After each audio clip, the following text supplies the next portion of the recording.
नमस्कार। पॉलिटिक्स में आप सबों का स्वागत है।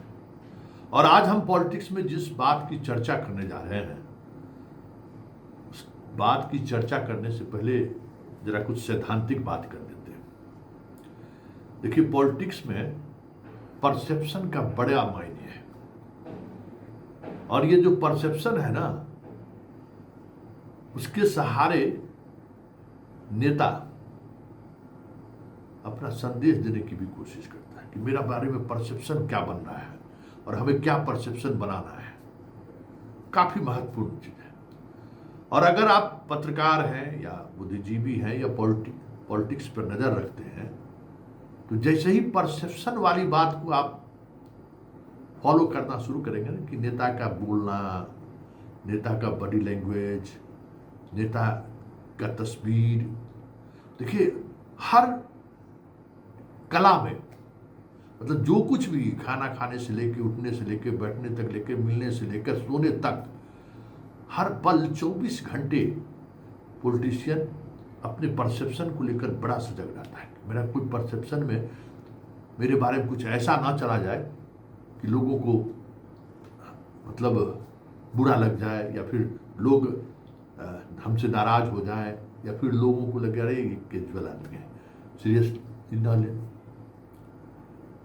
इसलिए पॉलिटिशियन बहुत सजग रहता है इस मामले में। और कोई कोई बेवकूफ़ भी रहता है, इसी परसेप्शन के चक्कर में उसके खिलाफ माहौल बनता है जिसकी समझ उसको नहीं होता है।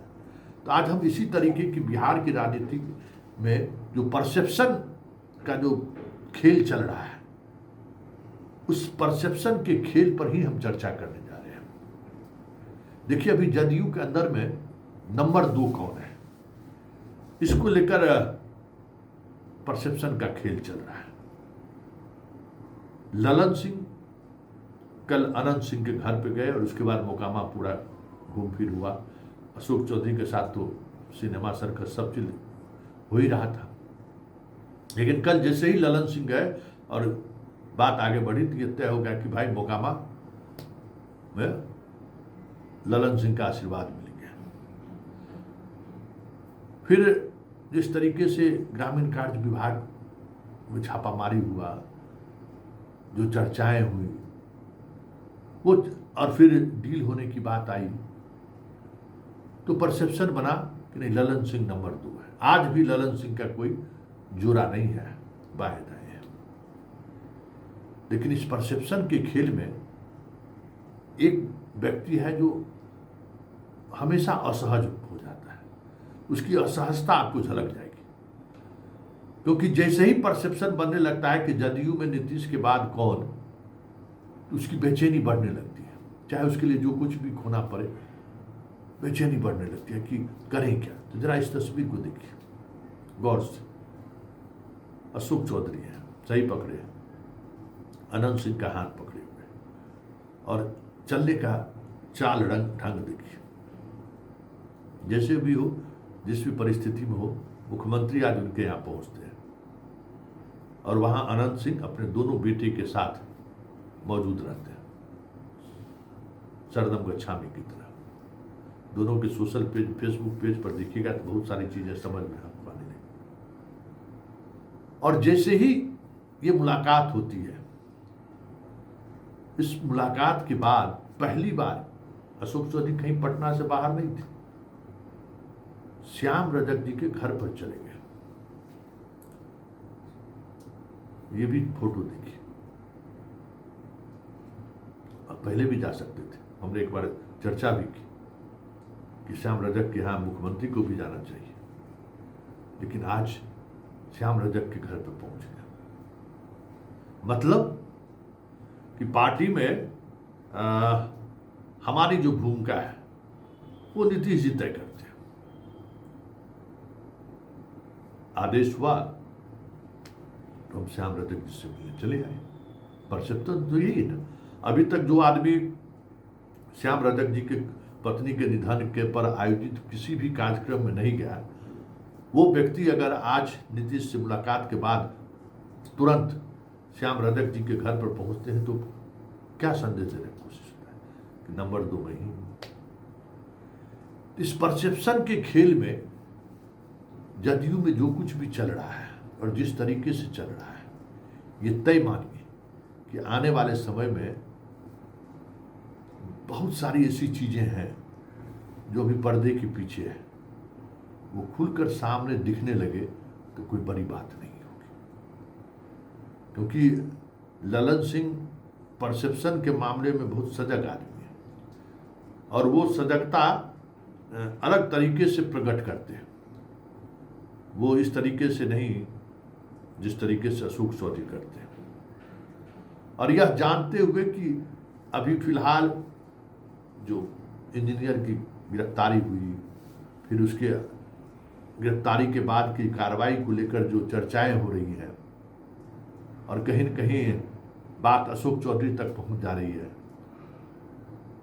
तो सीएम का पहुंचना परसेप्शन बनाने की कोशिश है।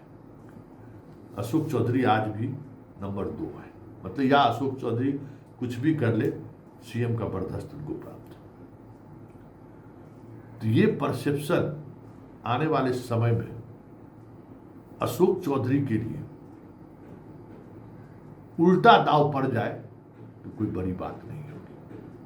क्योंकि जब जब ये परसेप्शन बनाने की कोशिश करते हैं, जदयू के तरफ से ही उस परसेप्शन को तोड़ने की पुरजोर कोशिश शुरू हो जाती है। लंबे अंतराल के बाद सीएम अशोक चौधरी के यहाँ गए, काफी दिनों बाद, तो पहले तो अक्सर चले जाते थे।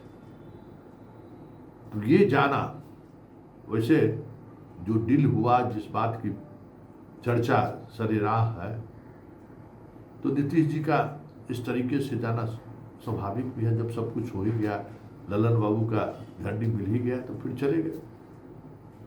इस बात का ख्याल रखते हैं। लेकिन ये परसेप्शन अशोक चौधरी जब कभी भी इस लाइन पर आगे बढ़ने की कोशिश किया है, इनको झटका लगा है। और अब अगर झटका लगता है तो ये तय मानिए अब चुनाव की उल्टी गिनती शुरू हो गई है। जो दामाद को राजनीति में लाने की जो बात हो रही है, वो बात कहीं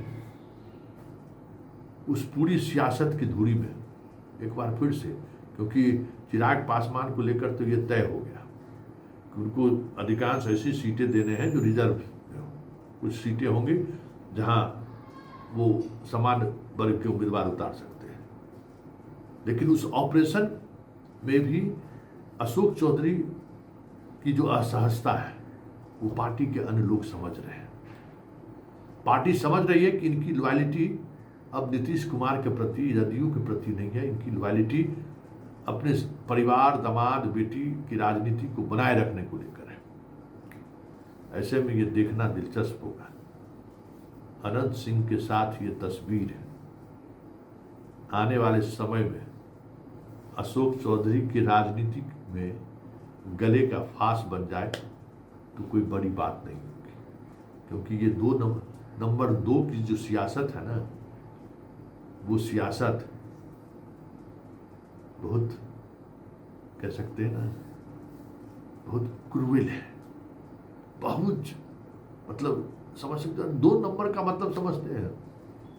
ये चाहत जो है, कितनों के निशाने में आ गए अशोक चौधरी। आज फिर ये अशोक चौधरी की इसकी भनक तक नहीं है। चलिए, पॉलिटिक्स में आज इतना ही। फिर इसी तरीके की किसी पॉलिटिक्स के सहारे हमारी आपकी मुलाकात जारी रहेगी। फिलहाल इजाज़त दीजिए और परसेप्शन पर जरूर सोचिए कि नेता का परसेप्शन को लेकर जो बातें चल रही हैं, वो परसेप्शन है क्या। देख रहे हैं ना, अभी राहुल गांधी की यात्रा से किस तरीके से बीजेपी और जदयू और अमित शाह तक घबराए हुए हैं। और ये परसेप्शन बनाने की कोशिश हुई, गाली के सहारे, अब मोटरसाइकिल नहीं मिल रहा है। तो आने कल तक पटना में समापन के पहले बहुत तरीके की परसेप्शन बनाने की कोशिश राहुल गांधी को लेकर होगी। क्योंकि राजनीति परसेप्शन, पॉलिटिक्स ही परसेप्शन के सहारे ही चलती है। कोई 56 इंची सीना किसी ने नापा है क्या मोदी जी को, लेकिन परसेप्शन बनाया गया कि सबसे मजबूत प्रधानमंत्री। चलिए, इस पॉलिटिक्स को मैं इतना ही कल फिर हमारी आपकी मुलाकात होगी। फिलहाल इजाजत दीजिए। नमस्कार।